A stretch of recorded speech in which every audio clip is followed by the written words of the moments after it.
Assalamualaikum warahmatullahi wabarakatuh. Teman-teman, apa kabarnya di rumah? Di video kali ini kita akan kembali belajar pendidikan agama Islam, yaitu mempelajari kisah-kisah Nabi dan Rasul. Nah teman-teman, setelah beberapa waktu lalu kita mempelajari kisah Nabi Ayub alaihissalam, di video kali ini kita akan belajar kisah keteladanan Nabi Zulkifli alaihissalam. Nabi Zulkifli adalah salah satu putra dari Nabi Ayub alaihissalam. Sama seperti ayahnya yang memiliki kesabaran dan ketabahan hati yang luar biasa, Nabi Zulkifli juga termasuk orang-orang yang penyabar dan soleh. Bahkan dituliskan dalam Quran surat Al-Anbiya surat 21 ayat 85 dan ayat 86. A'udzubillahi minasyaitonirrajim. Bismillahirrahmanirrahim. Wa Ismaila wa Idrisa wa Dzal Kifli kullum minas sabirin wa adkhalnahum fi rahmatina innahum minas salihin. Shadaqallahul azim. Yang artinya, dan ingatlah kisah Ismail, Idris dan Zulkifli. Mereka semua termasuk orang-orang yang sabar, dan kami masukkan mereka ke dalam rahmat kami. Sungguh mereka termasuk orang-orang yang soleh. Nah teman-teman, jadi Nabi Zulkifli ini sudah disebutkan termasuk orang-orang yang sabar dan orang-orang yang soleh. Jadi pada zaman dahulu ketika ada seorang raja yang sudah tua, ya, raja tersebut namanya adalah Ilyasa, atau kita kenal dengan Nabi Ilyasa alaihissalam. Karena merasa sudah tidak sanggup lagi memimpin sebuah negara atau kerajaan, nah, Nabi Ilyasa atau Raja Ilyasa ini mengumpulkan seluruh rakyatnya. Ya, kemudian beliau bersabda, "Wahai rakyatku, barang siapa yang sanggup melaksanakan ibadah dengan cara berpuasa di siang hari, beribadah di malam hari, dan sabar dalam menghadapi permasalahan, maka akan aku angkat menjadi seorang raja." Nah, begitulah beliau bersabda kepada seluruh rakyat-rakyatnya. Nah, pada saat itu rakyatnya hanya saling pandang. Aduh, kayaknya nggak sanggup nih ya. Hening, tidak ada yang berani menjawab tantangan Nabi Ilyasa alaihissalam atau Raja Ilyasa. Nah, kemudian kembali lagi Nabi Ilyasa berkata, barang siapa yang sanggup untuk bersabar, untuk beribadah, puasa di siang hari, beribadah di malam hari, akan aku angkat menjadi seorang raja. Ya, kemudian dari belakang muncullah seorang pemuda. Saya sanggup. Ya, namanya adalah Bashar. Ya, Bashar ini adalah nama asli dari Nabi Zulkifli alaihissalam. Setelah Bashar ini diangkat menjadi raja, namanya berganti menjadi Zulkifli. Ya. Zulkifli itu artinya sanggup untuk menepati janji. Nah, seketika setelah itu Nabi Zulkifli alaihissalam diangkat menjadi seorang raja. Tapi teman-teman, tidak hanya berkata saja ya, ternyata Nabi Zulkifli alaihissalam ini benar-benar membuktikan ucapannya. Beliau sanggup melaksanakan ibadah puasa di siang hari, kemudian beribadah di malam hari, kemudian beliau juga bersabar terhadap permasalahan-permasalahan yang ada di kerajaan waktu itu atau yang berhubungan dengan masyarakat, dengan umatnya. Nah, kemudian suatu saat datanglah tamu ya ke dalam rumahnya ya. Tamu itu datang sudah larut malam teman-teman ya. Nabi Zulkifli alaihissalam ini baru saja beribadah, sudah capek, sudah ngantuk sebenarnya ya. Kemudian oleh pengawal kerajaan ya, tamu-tamu ini sebenarnya sudah sudah nggak boleh nih. Wah, Nabi Zulkifli, maaf, Raja Zulkifli itu sudah capek, mau istirahat ya. Tapi karena beliau adalah orang yang soleh dan orang yang sabar, beliau membiarkan tamu-tamu tersebut untuk bertemu dengannya. Nah, kemudian ya ngobrol terus ya sampai larut malam. Ternyata tamu-tamu tersebut tidak pulang-pulang nih teman-teman.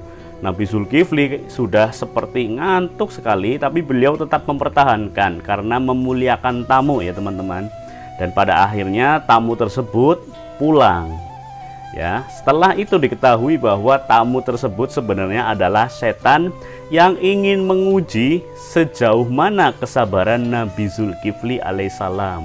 Apakah nanti akan marah atau mengusir dan lain sebagainya ya. Nabi Zulkifli pun yang mengetahui setelah itu ya, beliau tidak marah, tidak kesal ya. Itu adalah bagian dari ujian yang didapatkan darinya. Baiklah teman-teman, dari kisah tersebut kita memiliki sebuah amanah atau hikmah yang dapat kita petik dari kisah Nabi Zulkifli alaihissalam. Yang pertama yaitu beliau sanggup menjalankan amanah seorang raja. Ya, kita tadi belajar amanah raja 1, sabar terhadap permasalahan yang mungkin akan timbul sebagai seorang pemimpin ya. Jadi harus, misalkan kalian nanti suatu saat jadi pemimpin, bupati, gubernur atau bahkan presiden ya, ketika ada seorang rakyat bahkan atau beberapa orang yang mengalami kesulitan ya, kalian harus sabar karena kalian adalah pemimpin mereka, kalian adalah harapan bagi mereka. Itulah yang dijalankan oleh Nabi Zulkifli alaihissalam. Kemudian yang kedua yaitu amanah raja tentang beribadah ya. Jadi beliau itu rajin berpuasa dan malamnya juga rajin beribadah. Itulah yang diwasiatkan oleh Nabi Ilyasa. Dan ternyata beliau setelah Nabi Zulkifli ini setelah menjadi raja ya, beliau tidak ya udahlah nggak jadi raja ini ya. Enggak, tapi beliau benar-benar melanjutkan amanah tersebut karena beliau adalah termasuk orang-orang yang soleh yang disebutkan dalam Al-Quran itu teman-teman. Kemudian hikmah selanjutnya bijaksana dan sabar. Jelas ketika ada tamu ya, kemudian beliau melayaninya walaupun beliau itu sudah ngantuk sekali, beliau itu sudah capek sekali, tapi beliau tidak mengusir atau memarahinya ya, tapi dengan sabar melayaninya. Karena kesabaran beliaulah yang membuat beliau itu dicintai oleh Allah, bahkan disebutkan mendapatkan rahmat Allah. Kemudian bertakwa kepada Allah ya, beribadah, berusaha dan lain sebagainya. Nah teman-teman, demikianlah kisah dari Nabi Zulkifli alaihissalam yang patut kita teladani dan kita jadikan contoh untuk kehidupan kita sehari-hari. Contoh sabar apa teman-teman? Belajar. Nah, belajar juga memerlukan kesabaran teman-teman. Jadi misalkan kalian mendapatkan tugas, kalau sekarang masih daring ya teman-teman, ya kalian kerjakan dengan teliti dan dengan sabar. Sabar artinya tidak terburu-buru ya, karena mungkin kalian wah pengen main cepet-cepet set, yang penting selesai. Nah kalau seperti itu ya kita belum sabar. Kemudian bertawakal. Kemudian setelah kita berusaha ya kita berdoa kepada Allah, ya Allah sudah belajar ya, saya serahkan kepada Engkau. Kemudian beribadah, jelas teman-teman ya. Rata-rata ini sudah berumur 10 tahun ke atas ya kurang lebih ya teman-teman, mungkin sudah hampir wajib untuk melaksanakan ibadah. Ibadah sehari-hari apa? Yang paling jelas adalah sholat 5 waktu. Sholat 5 waktu ya teman-teman, sebisa mungkin harus dilaksanakan, jangan ada yang bolong ya teman-teman, karena kita sebagai umat Islam yang nanti akan ditanyai amal kita adalah amal sholat kita. Kemudian berpuasa ya, kalau yang sudah sanggup untuk melaksanakan puasa sunnah, nanti Ramadan ya teman-teman harus sudah wajib untuk melaksanakan puasa. Kemudian rajin-rajinlah berdoa kepada Allah, ya Allah jadikanlah aku anak yang soleh ya. Kemudian doakan juga kepada kedua orang tua agar orang tua yang mendapatkan tempat di sisi Allah Subhanahu wa Ta'ala. Nah nanti kalian akan menjadi anak-anak yang soleh yang akan menjadi pahala kita baik di dunia nanti maupun di akhirat. Baiklah teman-teman, demikianlah kisah Nabi Zulkifli alaihissalam. Kita ketemu lagi di video-video selanjutnya. Tetap semangat. Assalamualaikum warahmatullahi wabarakatuh.